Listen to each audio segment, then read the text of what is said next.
Hello. Welcome to a new video. My hair looks wild, but I have an Amazon package that I want to open for you guys. I got something that I have been wanting for a little bit now. It is Soul Therapy, a 365-day journal for self-exploration, healing, and reflection by Positive Soul. Jacqueline Cadmian. I don't know how to pronounce her last name. If I'm wrong, I am sorry. To give you guys a better view here, it's just everyday questions like, what comes to your mind when you read this quote? When one door of happiness closes, another opens. But often we look so long at the closed door that we do not see the one that has been opened for us. Helen Keller. Wow, that's deep. If you guys hear that noise, it's Shrinky Store. What is that noise you're making? Okay, you guys, so I have to show you a before.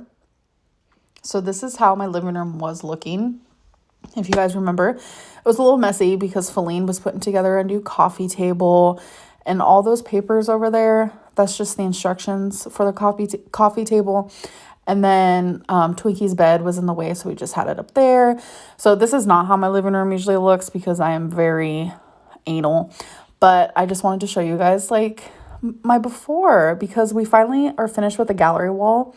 So this is how it looked prior to. And I don't know, I wasn't feeling it anymore. I was kind of done with these pictures. I do love those, so I did keep those though.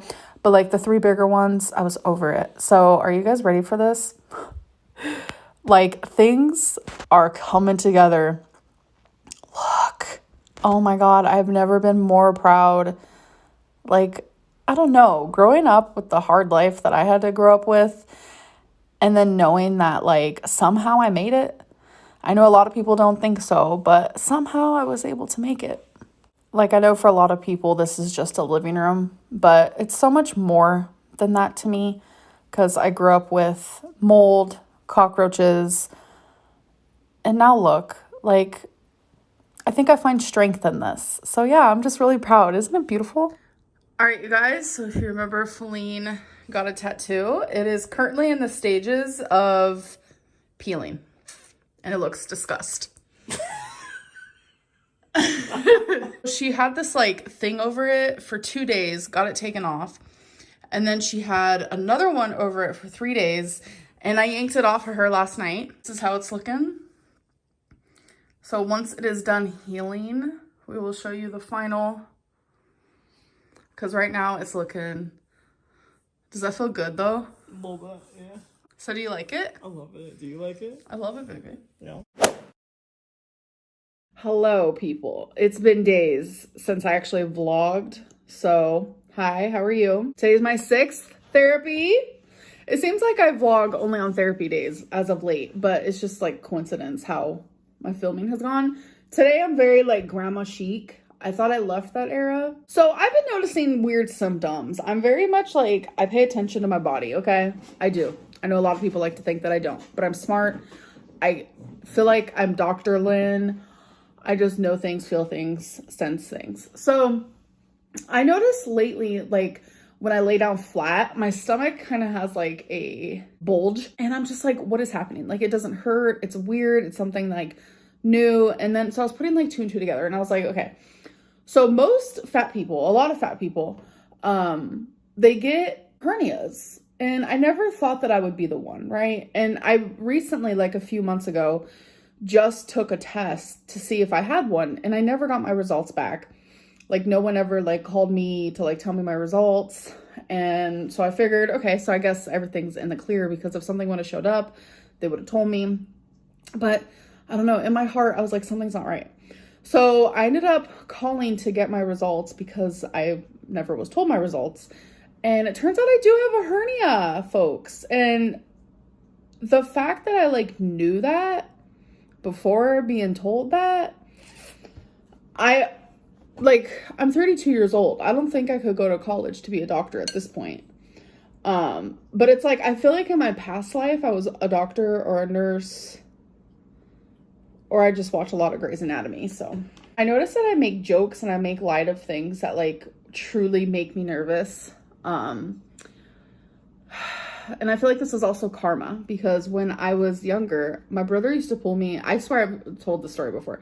My brother used to pull me in a red wagon, and he's like a year and a half younger than me. You know, that's like my little brother, and like he was probably like 4, and I'm like 5'6", and I'm like, and I was chunky then, okay? And he's like the skinny little blonde-headed cutie, and I'm like this like chunky big sister. And I would tell him, if you push me in the wagon, I'll push you next.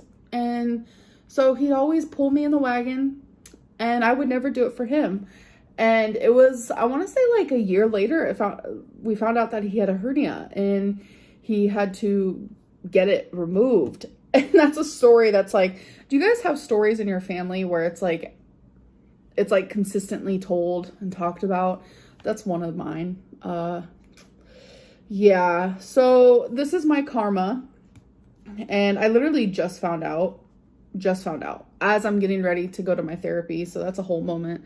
And can it be fixed in weight loss surgery? So that was like the first question I asked, and they said that sometimes they'll do that and sometimes they won't, so it honestly just depends. But since I got that test done, my hernia has obviously grown, because I didn't have like that bulge when I got my appointment. So when I had those tests done, so the fact that I have it now means that it's like growing.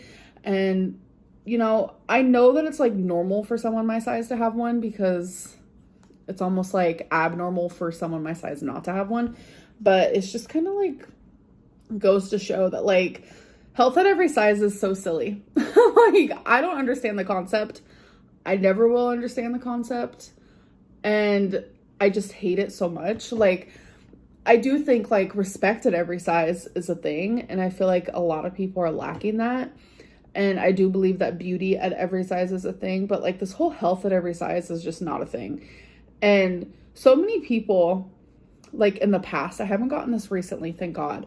It's just like, why do you glorify, you know, being fat? Why do you glorify being morbidly obese? Why do you, and I'm like, when have I ever done that? I show all aspects. It's not that I only show the bad parts. Like, I show all parts of being my size, and that's something that I pride myself on, is that I do show the ugly side. Like, I literally got cancer, uterine cancer, because of my weight.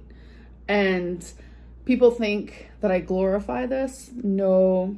If anything, I should be like the walking proof, or walking like example of what not to be, and to lose your weight, or you're gonna get a freaking hernia. So love that for me. Wow, I think it's now sinking in. So cute, cool, fun. Yeah, I think I'm nervous because my appointment's coming up, and I had to write that thing for my therapist where I had to talk about like why a certain traumatic event happened to me. And I was thinking about sharing it with you guys. I don't know, I'm kind of like iffy on it, but yeah, I wrote that yesterday, literally the day before my appointment. I was putting it off, and I kind of say why in what I wrote, so if I do end up sharing that with you guys, you'll see what I mean. But yeah, I have a feeling we're going to be talking about that a lot today, and I'm not sure I'm 100% in the mood, but that's okay. I'll probably see you guys after therapy, which is in 2.5 hours. So I'll be seeing you guys in 3.5. So I'm gonna go. Bye. All right, so I'm mid makeup and now I'm crying because I have a hernia. So you guys are getting to see the stages of how I go, like, as a person. Like, at first it was like, wow, I was right. Love that for me. And now that it like has sunk in, and I'm sitting here talking to Feline, who is over there right next to me, I've realized that like food does this. I love that. Food.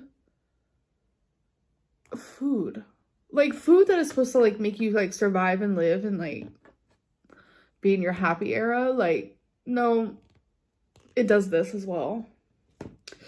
So I didn't want people to think that I was laughing that I have a hernia or laughing at my health, because I know people will twist with, you know, what I say and what I do. But I just tend to like laugh when I'm nervous, and then when something finally like hits me and like sinks in, that's when I start crying and it starts like hurting. but I did this to myself, so. Wow, crying before therapy. I haven't done that yet, so that's a first. I don't know, I'm just like sad because I didn't even know what a hernia was until Feline had to tell me. She told me what it was and I just like broke down.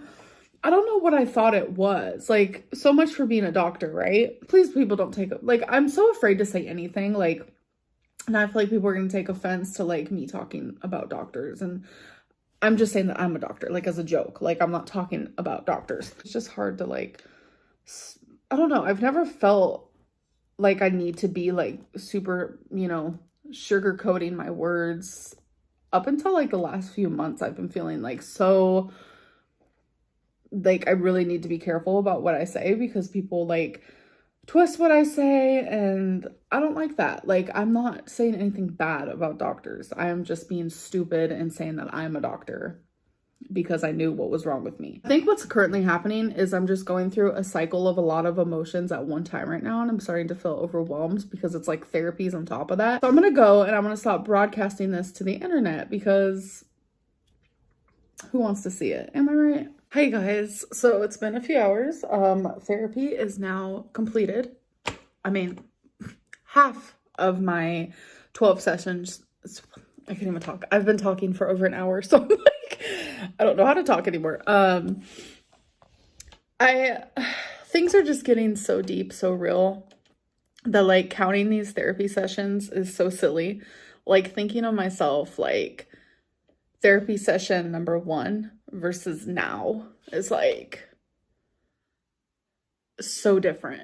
Like I was just like ready to do the 12 and now I'm just like, no, I'm ready to like heal, not count the sessions, but just for the sake of like weight loss surgery, journey, pre-op, what I need to do beforehand. That is why I'm documenting this. So, wow, yeah, this one was crazy. I have more homework that I have to do. I had to read him my paper that I wrote. I was not expecting that. And he was like, yeah, I don't tell my clients that they're going to read it back to me because that'll make them dread it. And, you know, the way that he worded it just makes more sense. But I'm kind of glad he didn't tell me that I was going to have to read it to him because he's right. I would have dreaded it the whole time. And anyways, so I read it. I cried. I have to fill out these like stuck point worksheets every single day until my next appointment, which is in a week from now. And stuck points are just negative thoughts that you have that prevent like positive outcomes. And I didn't really understand the concept of stuck points until this session. He actually wrote down stuck points that I said out loud during my session and then told me them at the end. I wanted to read some. These are actual things that I said in today's appointment. I can't trust anyone. People are always lying or hiding something from me. No one cares. No one believes me. And this is a big one that he was like, wow, if my parents didn't want me, why would anyone else?